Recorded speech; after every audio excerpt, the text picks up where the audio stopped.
que en la principal trinchera de la oposición cubana. Yo lo defiendo en el punto neurálgico de la contrarrevolución. ¿Dónde radica usted? ¿Dónde vive usted habitualmente? Bueno, yo vivo en Miami. Nuestro trabajo es un trabajo extremadamente difícil porque precisamente convivimos con individuos que no conocen el significado de la palabra democracia ni de los principios de la democracia, que son los dirigentes de la contrarrevolución cubana.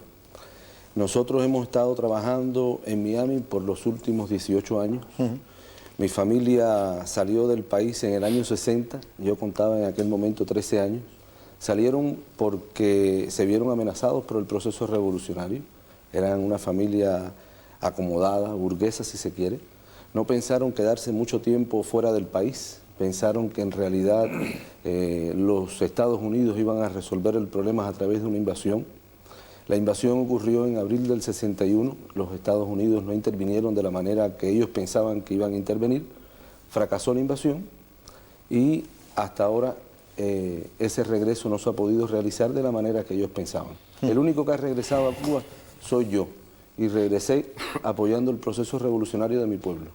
Ramón Cabrera, buenas noches. Buenas noches. Usted es compositor, pero ha sido además vicepresidente de la Casa de Cuba y secretario de Cultura del Comité de Reconciliación de la Familia Cubana. Sí, señor. ¿Usted le resulta incómodo estar sentado en un mismo estudio, en un mismo salón con alguien como Esteban González? No. Además, él ha explicado con mucha sinceridad los motivos de su encarcelamiento.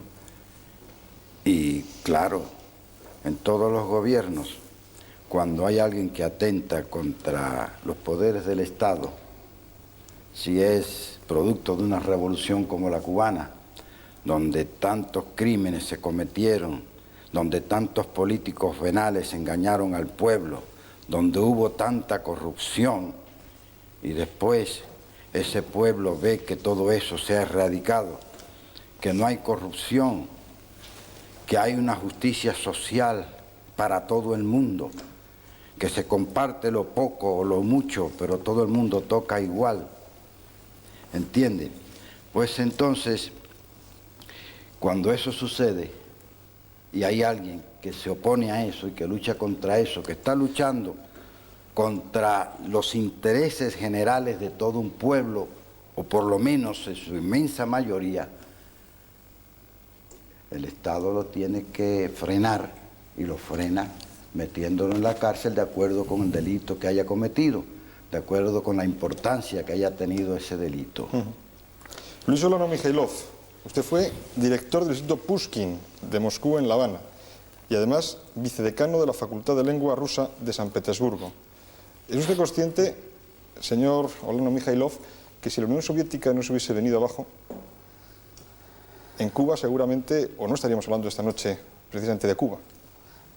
Bueno, hablar de Cuba hay que hablar de la Unión Soviética, ¿no? Esto está bien claro. Yo pues estuve en Cuba 3 veces. Estuve en los años 60, los años 70 y los años 80. He pasado por todo. En los años 60, como ustedes saben, Cuba estaba pro-China y nosotros teníamos un periodo bastante difícil trabajando ya como profesor de la Universidad de La Habana. Y últimamente nosotros los rusos, porque yo hace solamente 5 meses que soy español, nací en Rusia, pues he vivido toda mi vida en Rusia y 8 años trabajando en Cuba, lo considero como especialista soviético en Cuba. Y entonces lo que pasa ahora, por mí, ¿no? Según mi opinión, es un fallo que están cometiendo los cubanos, porque empezando con los rusos, sería mejor seguir con los rusos en este difícil pero importante cambio que está pasando ahora en Europa del Este, en la Unión Soviética. María Cañadas, usted representa esta noche a Amnistía Internacional. Exactamente. No le vamos a preguntar y no queremos que usted entre en asuntos que puedan ser considerados estrictamente políticos, pero hay una pregunta y que me gustaría que usted simplemente encuadrara, tiempo habrá para entrar en detalle. La situación de los derechos humanos en Cuba desde el punto de vista de su organización, Amnistía Internacional. Bien, ante todo deseo aclarar que Amnistía Internacional no defiende ni se opone a ningún sistema de gobierno en particular y que por lo tanto actúa con absoluta independencia e imparcialidad respecto de cualquier ideología existente en el mundo. Amnistía no admite por consiguiente ningún tipo de manipulación a la que quiera someterse a la organización para identificar a la misma con un gobierno, con un grupo de oposición o con una ideología determinada. Las denuncias que presentamos están estrictamente relacionadas con las violaciones de derechos humanos perpetradas por gobiernos de muy diferentes partes del mundo y de muy diferentes ideologías. Entonces, en el caso concreto de Cuba, que es el que hoy nos ocupa, podría mencionar que el número de presos de conciencia y de posibles presos de conciencia en Cuba ha aumentado considerablemente durante los últimos meses. Ahora bien, ¿qué es un preso de conciencia?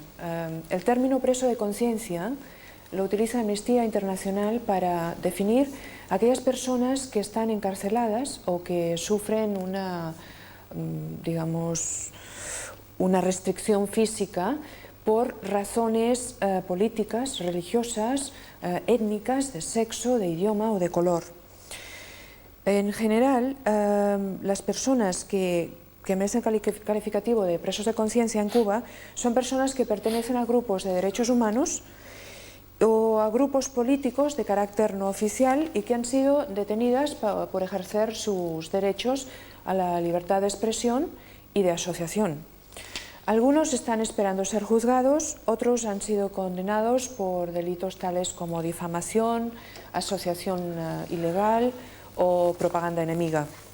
Las condenas suelen ser de un máximo de 7 años y durante el periodo de detención anterior al juicio es bastante difícil que la persona tenga acceso a asesoría jurídica.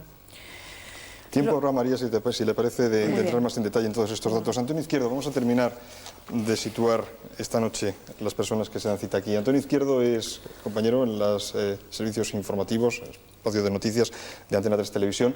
Él ha estado recientemente en Cuba, hace tan solo unos días, ¿no? Así es. Y bien, Antonio, yo creo que podríamos, si te parece, empezar situando este que pretendemos sea debate y diálogo, tal vez precisamente en lo que el señor Olano Mikhailov nos apuntaba. Cuba ha pasado de un bloqueo de más de 30 años a lo que se puede llamar un estado de soledad. Sí, bueno, parece claro que Cuba ha pasado de un estado de aislamiento a un estado de soledad y que ese proceso se ha producido, digamos, claramente en los últimos 3 años. Un proceso que ha sido un proceso lleno de sorpresas, sobre todo para las autoridades del régimen, y que es un proceso que comienza con el hundimiento de la Unión Soviética como tal país y que culmina hace menos de un año en el 4º Congreso del Partido Comunista Cubano. Un congreso en el que pienso yo que ocurren 3 cosas esencialmente. Primero, que el régimen certifica su estado de soledad, por tanto, el final de ese proceso. Segundo, que el régimen opta por una política de atrincheramiento, de trinchera, una política numantina frente al resto del mundo.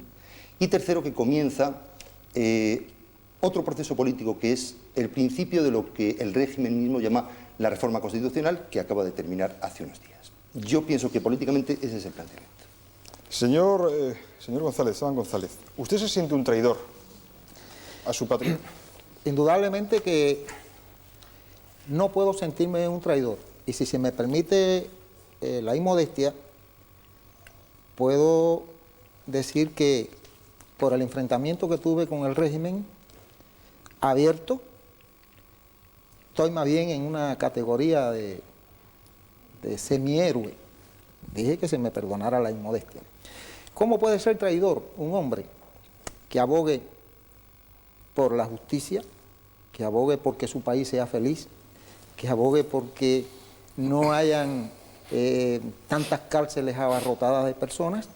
Porque, bueno, se decía ahorita que en todo lugar donde hay un régimen, el régimen siempre toma las medidas y es lógico y demás, y sobre todo las mayorías. Yo quiero decir, por ejemplo, que hay una minoría, entre comillas, que es una minoría, una parte silenciosa y otra parte que se hace sentir y que conformamos prácticamente en la opinión nacional e encarnamos los principios del pueblo. Yo pienso, por ejemplo, en una minoría que no puede hablar ya, que son de más de 30.000 fusilados en mi país. Pienso además en una minoría de jóvenes que casi a diariamente, tal vez en este momento que hablamos está ocurriendo, tratan de huir del sistema establecido en mi país, jugándose la vida, donde las estadísticas dicen que de cada 5 que lo intentan, por lo menos 3 no lo consiguen.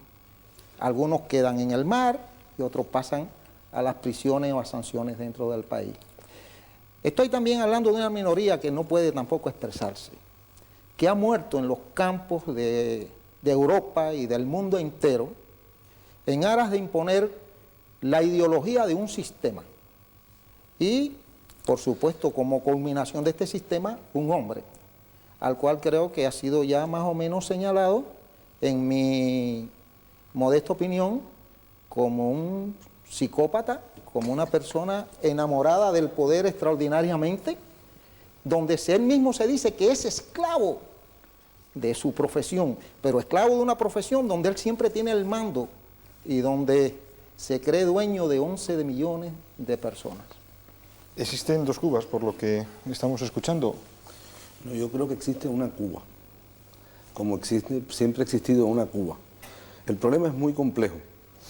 Yo no dudo que Esteban sea sincero en pensar que eres un luchador por la libertad, pero también los elementos españoles que lucharon contra los ejércitos libertadores cubanos pensaban que eran luchadores por la libertad de Cuba, y en realidad era todo lo contrario. No se puede hablar de la Revolución Cubana sin hablar de la presión, la agresión que los Estados Unidos han ejercido contra nuestro pueblo durante casi un siglo o más de un siglo. Nuestro pueblo ha estado en guerra contra la agresión por más de 100 años. Yo lo digo con toda honestidad y con toda sinceridad, porque provengo de una familia que piensa mucho como Esteban piensa. Tengo familiares íntimos que han sido dirigentes políticos hasta terroristas, de las principales organizaciones terroristas. Y sé que este complejo de lo que es la revolución cubana, como es la revolución de cualquier pueblo, es un proceso extremadamente complejo y hasta en términos históricos injusto con aquellos que participan en él. Pero aún de todas maneras hay una verdad histórica que se demuestra en Cuba por los logros que ha alcanzado el pueblo en revolución. No es fácil a un pueblo lanzarse en revolución. Tienen que haber causas muy profundas que lo obliguen a un cambio de esa índole y los sufrimientos que conllevan a ese tipo de cambio. Y en el caso cubano está compaginado por la dominación norteamericana, la agresión norteamericana y la minoría que Esteban hablaba, que son aliados de esa agresión y siguen siendo aliados de esa agresión. Mi pueblo, en revolución, ha logrado la justicia social que Martí quería para nuestro pueblo. Es una revolución antiimperialista, es una revolución que tiene el compromiso con los pobres y con los oprimidos. Pero, señor Gómez... y es una revolución de trabajadores. No estoy hablando retórica, estoy hablando, y quizás ustedes no lo entiendan porque están fuera de esa vivencia, que es lo que significa todas estas cuestiones. Pero, señor González, siempre una matización. ¿Usted hizo la revolución? ¿Participó en la revolución? Yo estuve en la revolución, yo vestí el uniforme del Ejército Reverde, yo participé, fui licenciado en el año 62, después de la crisis de octubre, para ingresar en Relaciones Exteriores. Sí, Amalio Blanco. Yo creo que es ciertamente complicado, como dice Andrés, analizar ahora con detenimiento todo el proceso revolucionario, pero yo creo que hay que establecer algunos matices y me va a permitir establecer algunos de la mano de la propia opinión de Fidel Castro sobre el mismo. Un político no necesariamente tiene por qué tener el poder como fin. No necesariamente. El servicio sí, el poder no. Y desde luego un político es una perversión, iba a decir una palabra un poco más fuerte, pero Castro me merece mucho respeto. Iba a decir una aberración, no es una aberración, es una perversión, decir que un político necesita el poder absoluto. Eso es una auténtica perversión. Absoluta perversión del poder. Y absoluta perversión de lo que es la política. Querer el poder único, querer el poder absoluto. ¿Pero qué es lo que estás diciendo, Amalio? Porque no te entiendo. ¿Qué, Sí. qué es lo que estás diciendo? Que Estoy Fidel diciendo- tiene el poder absoluto en Cuba. Amalio, yo espero que tú seas mejor Claro, psicólogo sí, no, perdona, de lo que eres déjame. político. Yo estoy diciendo que efectivamente toda el entramado político cubano gira en torno a Fidel Castro. Estoy profundamente convencido, además, de que él, de alguna manera, ha contravenido algún principio central de la teoría del materialismo histórico, No hay ninguna asociación entre... que ha supuesto, efectivamente, que el sujeto, y no es ninguna gracia, que el sujeto de la historia es el pueblo y no el individuo. Él es más leninista que marxista en esto, y eso hay que tener un poquito de cuidado. Mira, Amalio, más que Segundo. leninista, es martiano. Y más que, como dijiste, creo que fue materialista histórico, es cubano. Las necesidades de nuestro país, el enfrentamiento con los Estados Unidos, exigen un liderazgo como que el de la revolución exigido de Fidel. Fidel no es un dictador, Fidel es un maestro. Yo no he dicho que sea Fidel es dictador. un líder que hace consenso entre las filas de la revolución de nuestro pueblo. Y ese papel lo ha jugado. Quizás tú como español o quizás tú como académico no puedas entender esto, pero pregúntale a los pobres de mi país, a los que fueron oprimidos en mi país, cuál es la figura real de Fidel para ellos. No vamos a discutirlo en las universidades, vamos a discutirlo en el pueblo que le ha dado precisamente la legitimidad para que él pueda ejercer ese poder.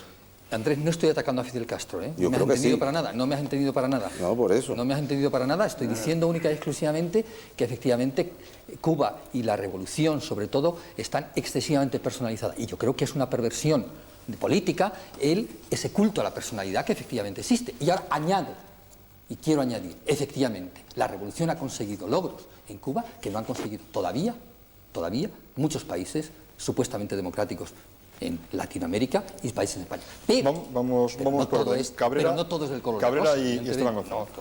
Cuba es un fenómeno, la Revolución Cubana es un fenómeno, consecuencia de la desastrosa historia de mi país, que empezó en 1901 con la enmienda Platt, que le daba a los Estados Unidos el derecho a intervenir cuantas veces lo creyera conveniente, que Cuba no podía hacer tratados con ningún otro país sin consultar con los Estados Unidos, que no podía incluso solicitar empréstito a ningún otro país y que las leyes de los Estados Unidos tenían que ser siendo obedecidas por Cuba. De modo sea que Cuba fue una semicolonia en la que las dictaduras eran apoyadas por el mismo gobierno de los Estados Unidos y nunca yo vi, en todos los años que tengo, que los Estados Unidos le enfilaran los cañones, por ejemplo, a Gerardo Machado. Una dictadura sangrienta, le decían el asno con garras. Entonces, en toda esa época de semicolonia de los Estados Unidos, de la pseudo república que tuvimos, que no había soberanía en nuestro país, que no había una verdadera independencia, todos los gobiernos eran venales, eran ladrones, e incluso el primer dictador fue Machado. El pueblo de Cuba se declaró contra la dictadura de Machado y hubo una huelga general que duró 48 días. Machado cayó. Vinieron los discursos prometedores, vinieron las esperanzas, los estrechones de mano, los abrazos, la euforia del pueblo, porque al caer Machado pensó que aquello iba a cambiar. Al poco tiempo volvió a hacer lo mismo. Hasta que surgió Batista y puso una dictadura. Entonces, los individuos como yo, de origen humilde, de un hijo de un músico y carpintero ebanista de una costurera que no tenía nada que perder y que sí ganó mucho, no puede estar contra eso. Y eso pasa con la inmensa mayoría del pueblo cubano. Esteban González. Bueno, yo me parece Perdón, y lo que usted dice de Fidel Castro no es cierto. Fidel Castro es un hombre que está en sus cabales y que si está ahí es porque el pueblo lo apoya. Y el pueblo lo apoya, entiende, por lo mucho que le ha dado y porque conoce el pasado desastroso que nosotros hemos tenido. Esteban. Sí.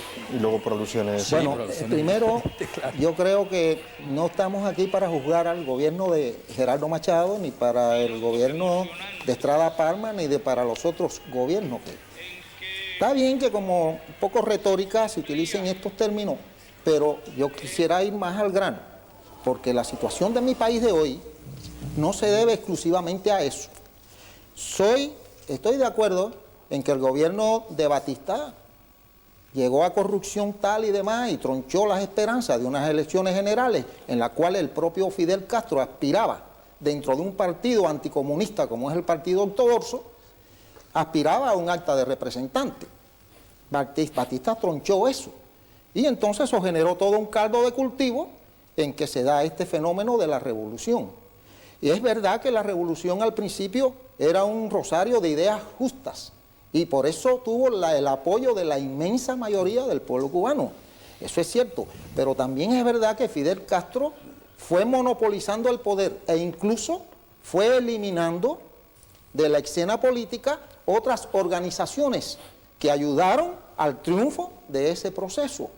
Y por ejemplo, se fue quedando tan solo que yo le puedo decir que en este momento, de las organizaciones que lucharon en el llano y lucharon en las ciudades, muy pocas tienen poder efectivo en Cuba. Y si lo tienen a nombre personal, no a nombre de las organizaciones que lucharon, porque a todas las fue eliminando una por una. Y es verdad que se dieron medidas justas al principio, estoy de acuerdo con el señor, pero es verdad también que estas medidas, cuando se trató entonces de perpetuar el poder absoluto, y el poder más absoluto que ha conocido mi país, porque ningún gobernante ha durado 34 o 33 años, y sentado sobre las bayonetas, porque nuestro país, hay que decir, que tiene y esgrime sus autoridades siempre el imperialismo yanqui como un fenómeno. Y puedo decir que si no hubiera existido el imperialismo yanqui, Fidel, para mantener el poder, hubiera inventado otro imperialismo.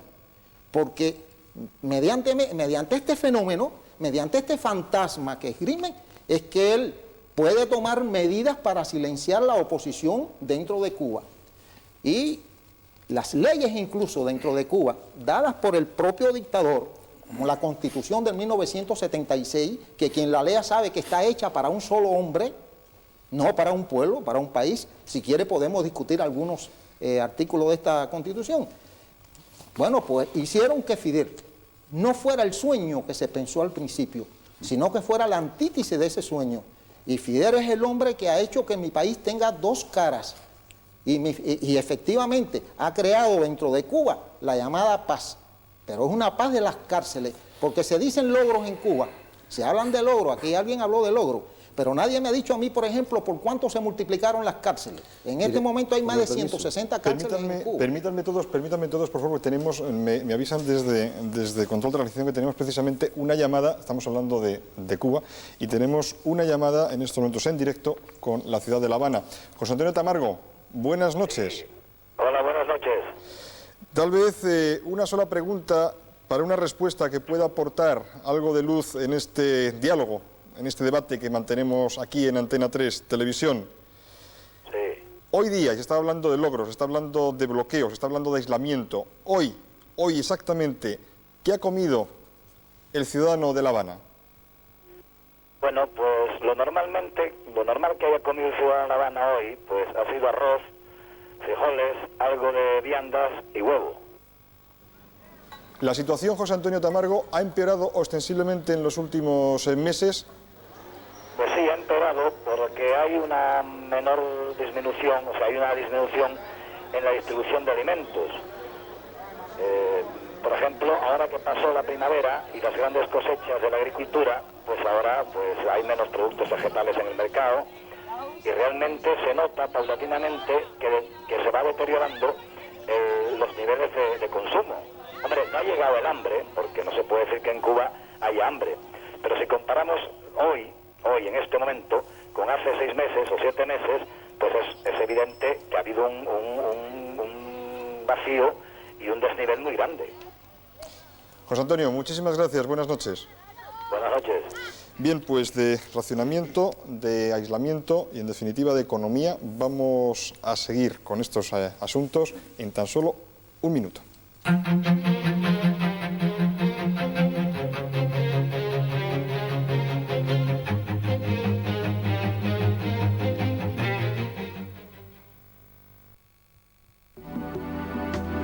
Este viernes, quédate con la copla. Quédate con las ilusiones de Chavalillos de España. Quédate con la voz de Lauren Postigo. Y con todo un número 1, Enrique Montoya. De la mano de Andrés Caparrós, este viernes a las 10:30 de la noche, quédate con la copla en Antena 3.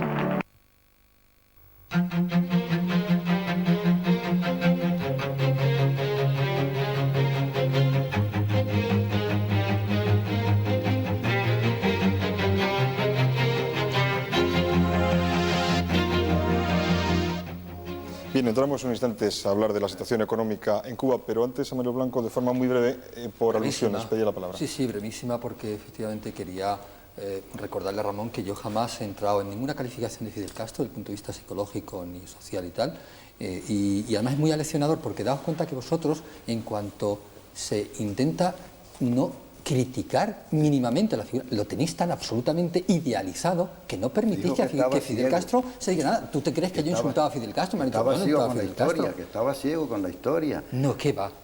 Eso dijo que estaba... No. Simplemente es una muestra un momentito. de que Fidel Castro es un hombre como otro cualquiera que ha cometido errores y que está cometiendo en la actualidad, yo creo que un error gravísimo, y es el no leer la historia.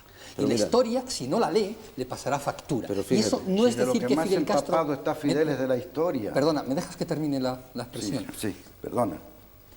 Esa es una percepción que yo tengo de la realidad, y eso no significa minusvalidar la figura de Fidel Castro ni nada, significa pues una opinión como otra cualquiera y tal, y que no me da la impresión de que es muy compartida incluso mundialmente, que Fidel Castro hoy en día es una persona miope con la historia. Mira, por las razones que sean. Pero fíjate, tú dices... Y nada más. Tú haces un juicio categórico.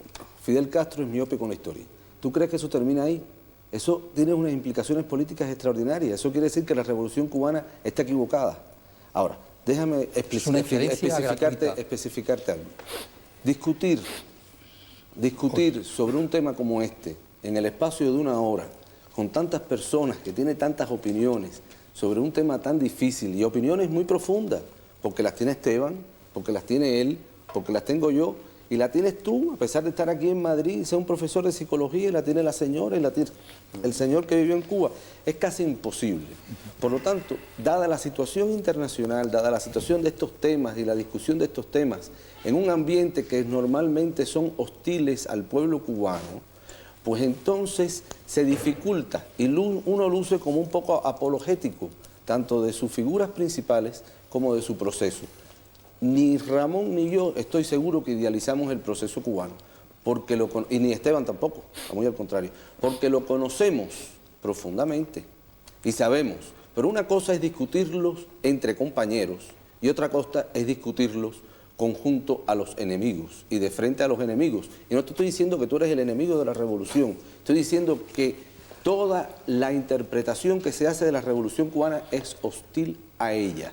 Ahora bien, no se puede comprender el proceso revolucionario cubano sin entender que una causa determinante de él ha sido la hostilidad de los gobiernos norteamericanos contra nuestro pueblo, antes del marxismo aún, que ha conformado toda la historia de nuestro pueblo, la cual ha desembocado en el proceso de la revolución. Eso para empezar. Entonces estábamos hablando quizás, que lo presentaron desde La Habana, un corresponsal desde La Habana, la situación que vive el país en este momento. Bueno, Esa situación que vive en el país en este momento está conformada también por la política de agresión de los Estados Unidos, específicamente y concretizada en el bloqueo económico impuesto hace 33 años, que se escapó en gran parte de ese bloqueo, dada la relación que existía con los países de la Comunidad Socialista Europea, y que en este momento, al colapso y la desaparición de esa comunidad socialista, el país queda vulnerable y queda en un estado de indefensión económica. Nadie te ha negado eso, no de Por eso. saltos, estás dando saltos absolutos. Una en el vacío. pregunta al aire.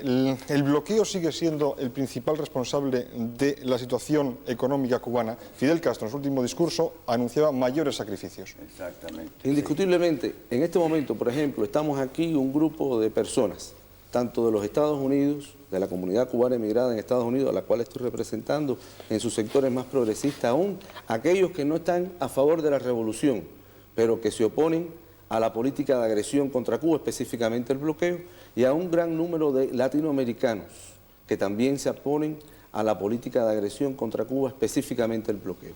El bloqueo en este momento es más cruel y más criminal que jamás nunca antes ha sido, porque antes tenían otros mercados el pueblo cubano para poder comerciar, en este momento no lo tiene, y por eso está sufriendo. Pero a pesar de la situación que se puso en pantalla, a pesar de esa situación, y se dijo bien claro, el pueblo no está pasando hambre. ¿Y por qué el pueblo no está pasando hambre?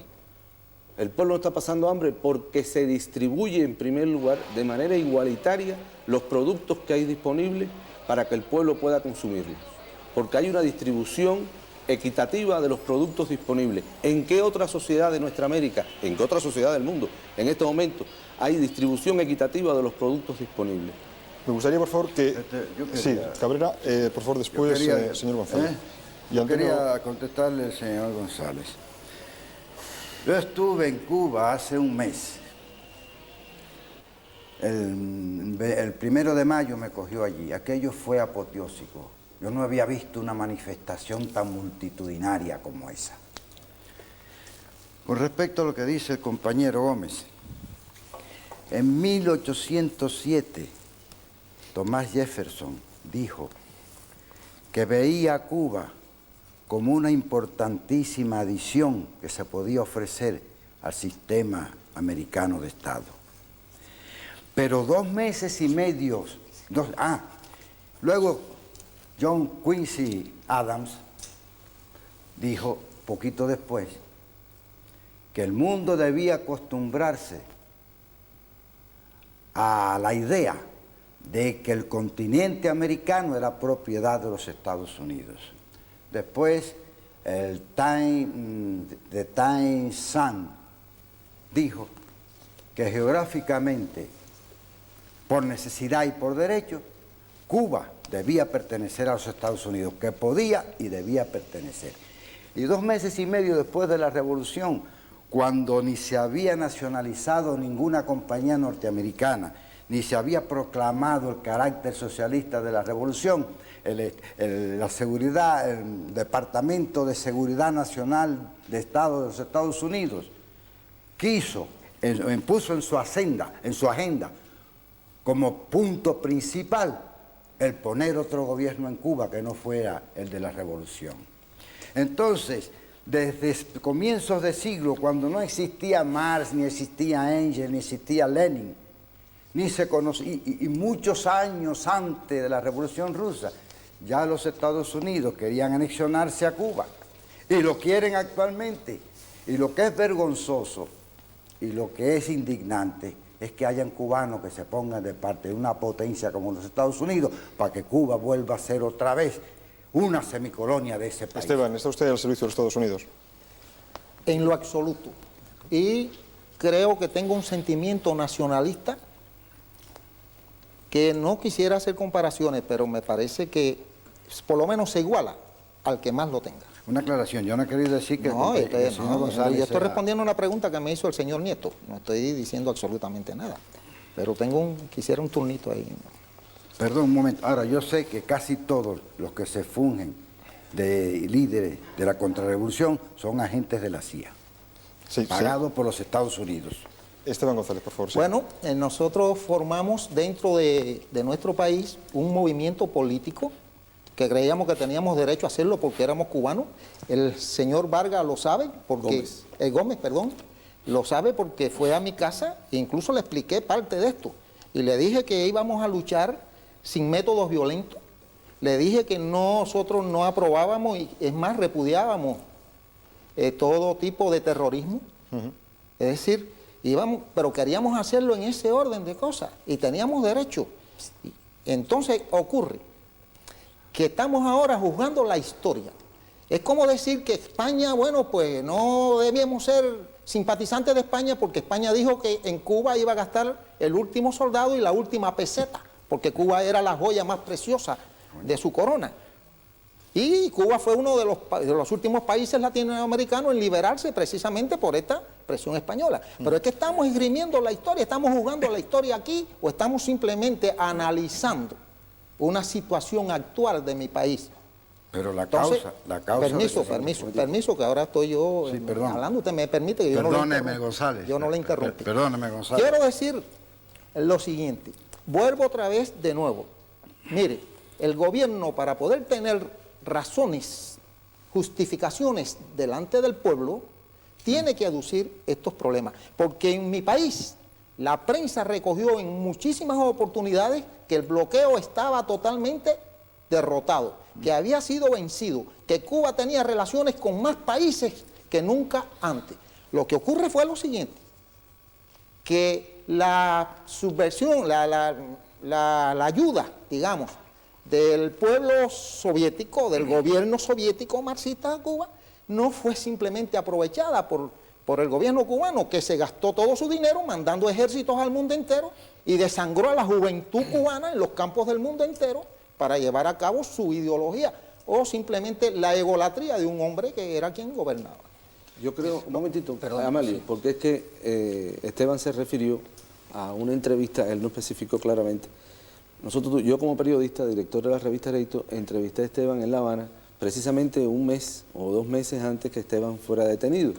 Y él se refirió a eso y yo quería referirme a eso. Además de que lo que Esteban me dijo es cierto y estaban tratando de establecer un capítulo precisamente de Amnistía Internacional en aquel momento, Esteban también había hecho un llamamiento a una organización clandestina, un mes antes, si no mal me recuerdo, precisamente desconociendo los procesos establecidos en la Constitución cubana para llevar a cambios institucionales en el país.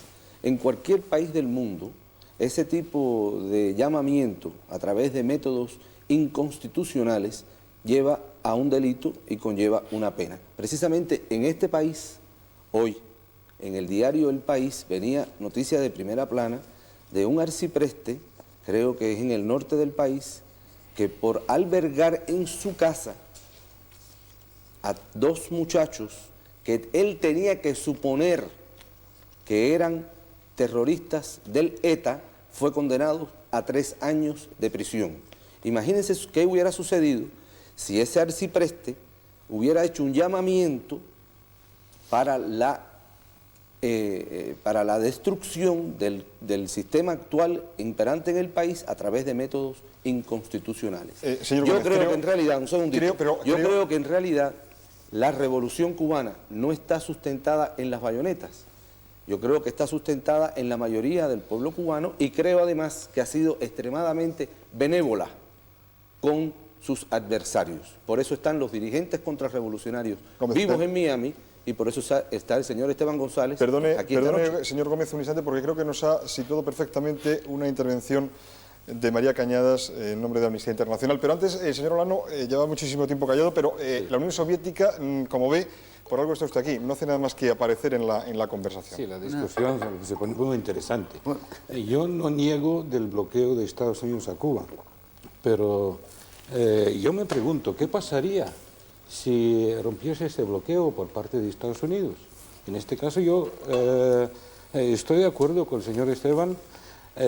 Me parece que Fidel o pues dirigentes están haciendo un bloqueo ideológico por su parte a Estados Unidos y están haciendo lo mismo ahora con la Unión Soviética, antigua la Unión Soviética, con Rusia, un bloqueo ideológico, porque nunca mi país, pues Rusia, se negó a ayudar a Cuba y bueno, lo quiere hacer de otra manera, pues negociar, hacerlo, pero con cobrarle a con Cuba toda a buena- precio de mercado los productos Bueno, que son eso no cubanos, vamos a ¿no? discutir, Claro. no vamos a discutir porque la Unión Soviética ha mandado a Cuba 2 tanqueros diarios de petróleo. No, yo no lo dudo. Y el pueblo seguiría cubano- mandando, pero no lo puede el hacer pueblo ahora, cubano pues no lo- gratis. Y Claro, no estoy de gratis no, acuerdo. nunca fue gratis. No, nunca digo, fue gratis. Y podría hacerlo gratis, podría hacerlo gratis. Sí, pero no si le lo da la pudiera. gana por la voluntad política de ese gobierno, por Pero su sí- alianza con los Estados Unidos. No nos equivoquemos. ¿eh? No conozco la historia, pero Si me es que parece Rusia- que No, la yo creo que ayuda sí. militar siempre fue gratis. Si es que Rusia está peor que nosotros. Si fue gratis fue porque le convino, no por la En benevolencia. Cuba se está muriendo de hambre y en Cuba nadie, en Rusia se está muriendo de hambre y en Cuba nadie se muere de hambre. Nadie se acuesta sin comer en Cuba y en la Unión Soviética sí se Yo están acabo de acostando volver sin de la comer. Unión Soviética, antigua la Unión Soviética, Hombre, entonces- ahí nadie se muere de hambre. Ah, no. Qué bueno, Entonces nosotros la nos alegramos, prensa, ¿eh? entonces la prensa miente. Pero también. eso no va a durar por mucho, ¿sabes? Y perdón, yo quería contestar un momentito en cuanto a lo que decía de los... Déjala mal, yo creo. Brevemente, Sí, Cabrera, y a brevemente. continuación, señor. En cuanto a lo que decía el compañero, el señor González, de los fusilados en Cuba y eso, cuando Playa Girón se cambiaron 100 y pico de individuos por medicina, por alimentos para el pueblo, que si fuera un dictador Castro tan sanguinario ¿Usted lo como, duda? como lo pintan. ¿Pero usted lo duda? No, claro que lo dudo. Si fuera ese dictador sanguinario, yo lo hubiera fusilado a todos. ¿A usted lo hubiera fusilado? Sí, a todos? señor. Sí, no, ¿cómo no? Porque fueron allí a matar, no fueron a regalar caramelos. Indudablemente que lo entiendo, lo entiendo. Pero, Esteban, usted no vestía el uniforme del ejército rebelde Sí, en aquel cómo no, momento. cómo ¿Usted no? no combatió con aquellos que vinieron a invadir el país? No, señor. Bueno, yo estaba en el ejército. Pero si Cuando usted esto le hubiera ya- tocado, no hubiera estado ahí combatiendo. Sí, señor, sí. ¿Y por qué hubiera Sí. estado usted combatiendo contra esos Porque personas las- que invadieron el país? Vuelvo a insistir de nuevo, lo dije al principio, las ideas con que surge este proceso revolucionario eran ideas justas, ideas que de verdad el pueblo quería. Pero el problema está que cuando Fidel quiere perpetuarse, espérenme, porque el problema está que a muchas personas no se le puede mencionar el nombre Fidel, es como si lo pinchara, porque es un problema, el culto a la personalidad es desmedido totalmente. Vaya, es como si a un católico usted ofende al Santísimo Sacramento. Me Esteban, parece yo no que... le pregunté sobre Fidel. Yo le pregunté No, a usted no, por pero qué no, usted pero- tomó las armas no, pero- en contra de aquellos sí, que pero- invadieron sí, a Cuba pero te- en abril del te año tengo que explicar 61. por qué. Pero estamos hablando de Fidel, estamos hablando por qué usted tomó las armas contra los que invadieron en Girón en el año 61. Fíjate, no tomé las armas. Primero, estaba en el ejército, estaba en las minas del frío. Pero estaba en el ejército. Bueno, estaba en el ejército, pero fíjate, si lo hubiera tenido que hacer, no niego, yo soy un hombre de honor, no niego que lo hubiera hecho. ¿Por qué? ¿Por qué? Porque en el principio, vuelvo a decir, las ideas eran muy justas. Y dije al comienzo que por eso fue que Fidel ganó y el proceso revolucionario ganaron de verdad las simpatías y el apoyo del pueblo. Pero estas simpatías y este apoyo fue muy bien utilizado y en momentos muy oportunos para porque el pueblo de Cuba jamás fue comunista. Jamás fue comunista. Y sin embargo, en una concentración en que se iban a enterrar 2 o 3 personas, a la influencia de ese hecho tan tremendo, pues Fidel Castro dijo aquí, pues le vamos a crear una revolución socialista. Y aquello, imagínate, dada la situación psicológica de aquel momento y demás, pues las masas levantaron, que estaban usted ahí, era parte de esa levantaron masa, los ¿no? fusiles. No, yo no estaba ahí, pero lo hubiera hecho. No tengo en eso, no lo hubiera hecho. seguro. Y lo hubiera hecho con desconocimiento total. Ah, desconocimiento. Sí, como actúan las masas, porque yo era parte de las masas. Ah, sí, y ahora Sí. No, ahora sigo siendo parte de las masas, pero de las masas que están en contra Que ahora saben. de lo que no es revolución, porque ustedes hablan de un proceso revolucionario. Y les puedo decir, en Cuba la revolución dejó de existir hace mucho tiempo.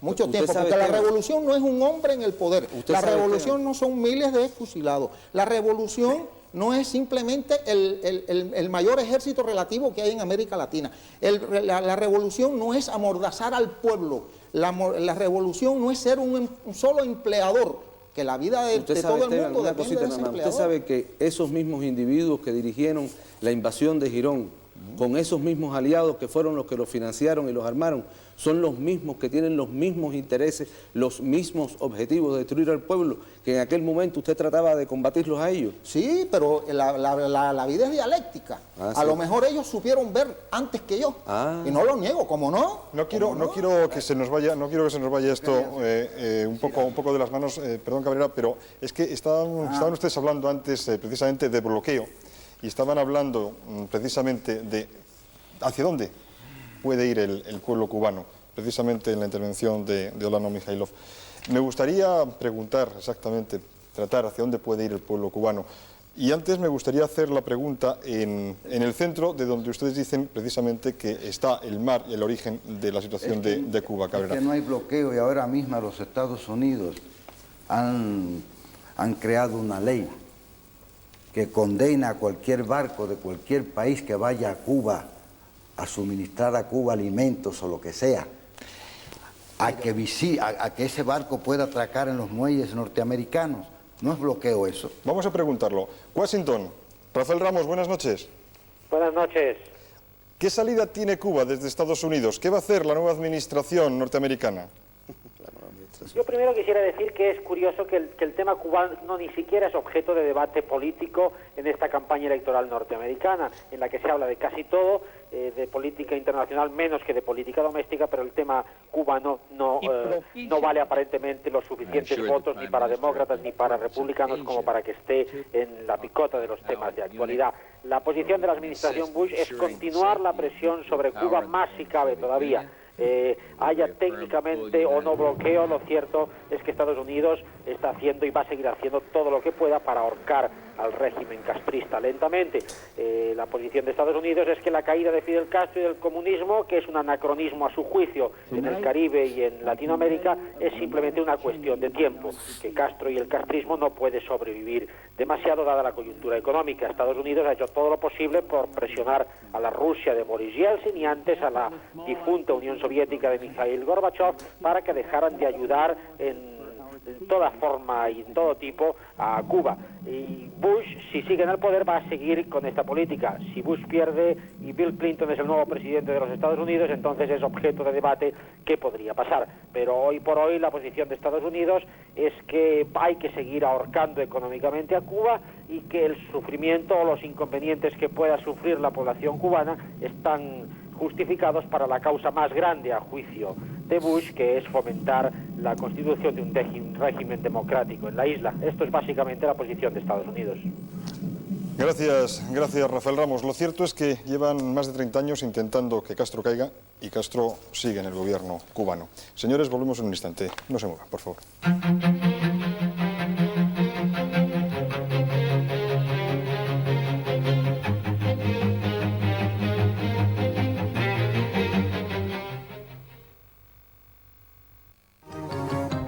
Las canciones que siempre has disfrutado vuelven ahora a Antena 3 de la mano de los 5 latinos. De artistas indiscutibles con voces de excepción como José Feliciano o Diango. Los clásicos temas de los años 50 los recordarán los 3 sudamericanos. Y Lucho Gatica nos recompensará con su presencia. Y también los grandes de hoy de siempre, Celia Cruz y Tito Puente, formarán parte del programa de los 90 que nos trae la música de los 50. Los jueves a las 10:30 de la noche en Antena 3. Con la colaboración de Acuópolis.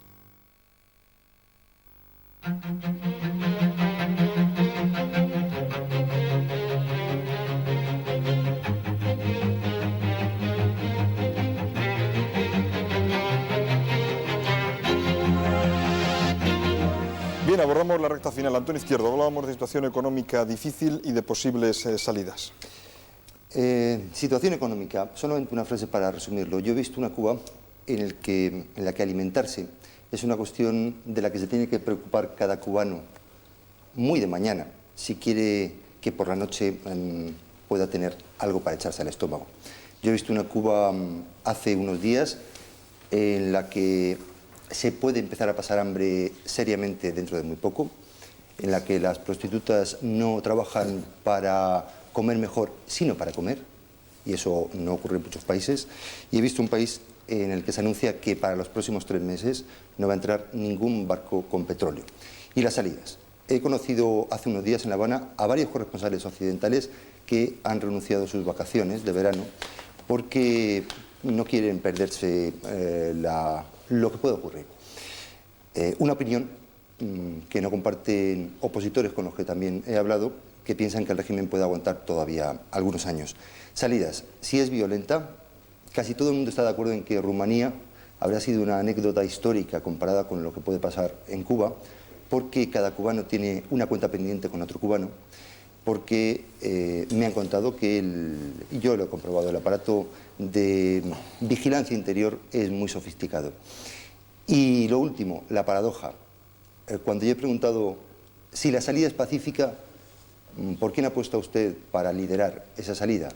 Y todo el mundo me ha dado la misma respuesta, Fidel Castro. Esa respuesta me la ha dado incluso personas que llevaban 5 años en la cárcel y habían salido hace una semana. Gracias, Antonio. Preguntas dirigidas exactamente a los representantes, a los ciudadanos cubanos aquí presentes. Señor Gómez, don Andrés, ¿cuál es la salida, el futuro inmediato de Cuba?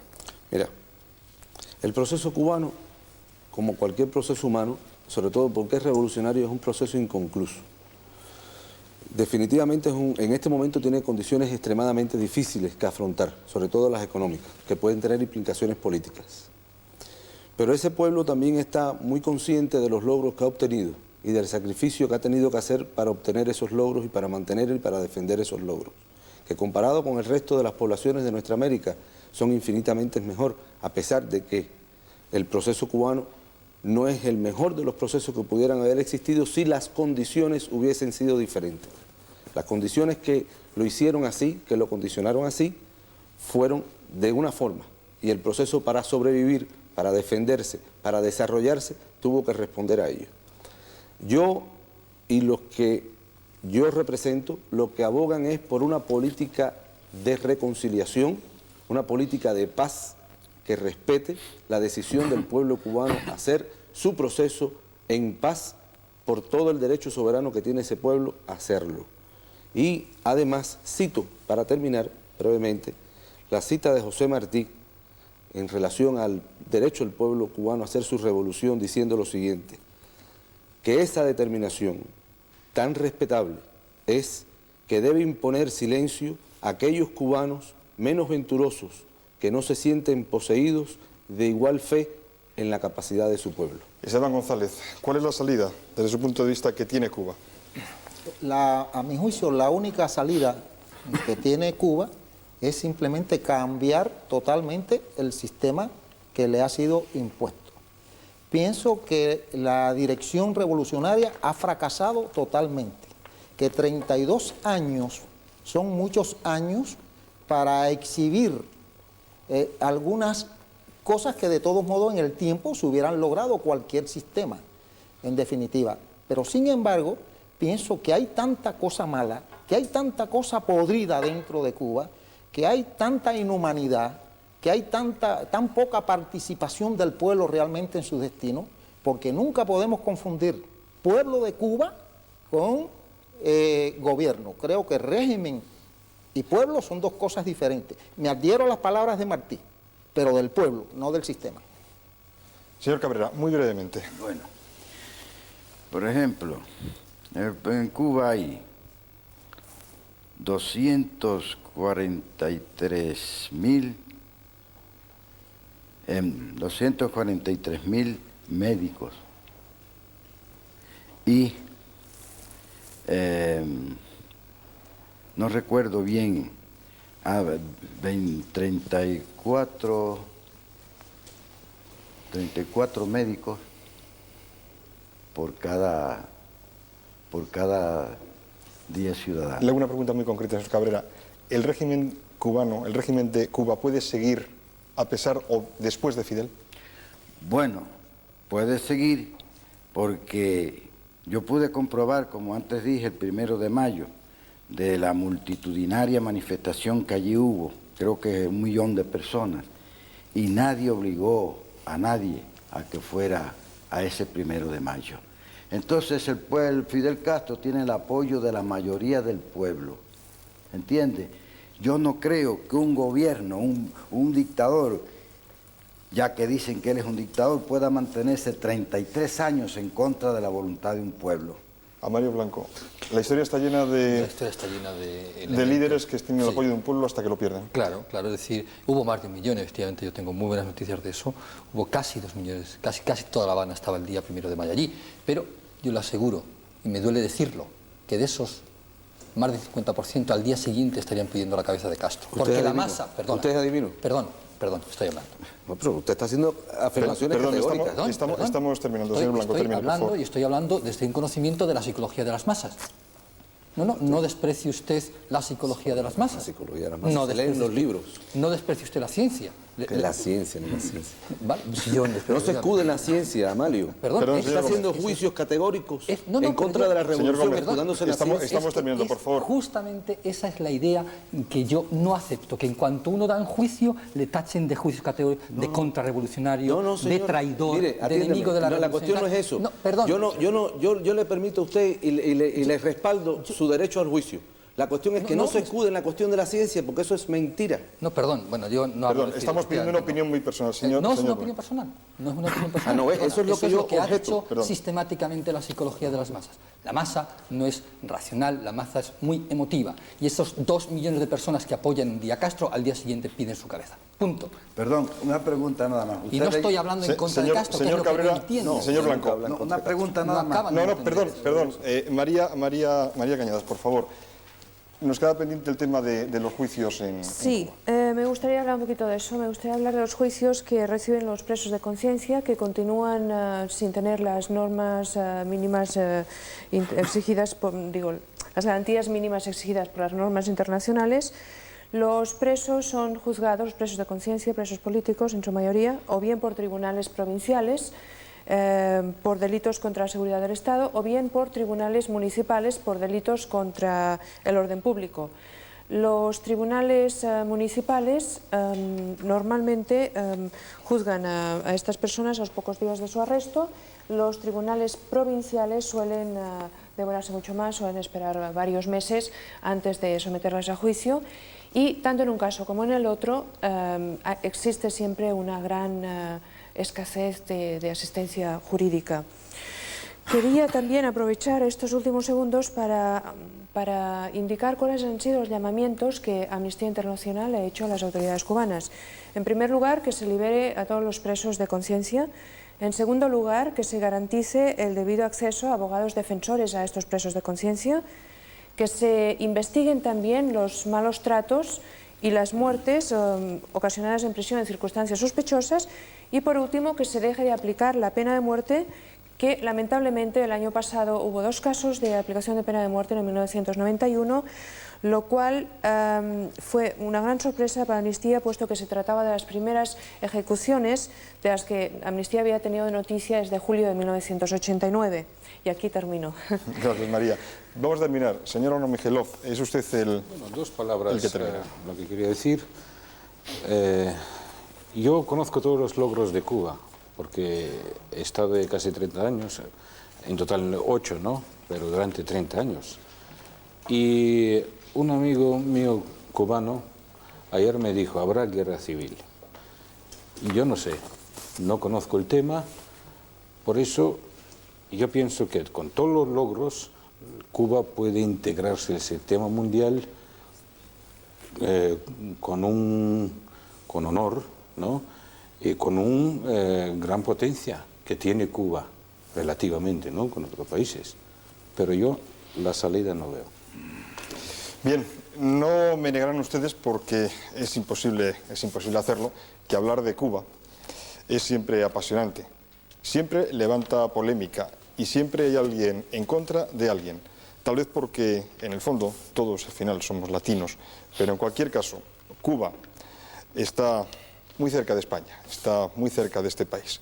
Y aquí, Cuba y lo que pase allí preocupa y mucho.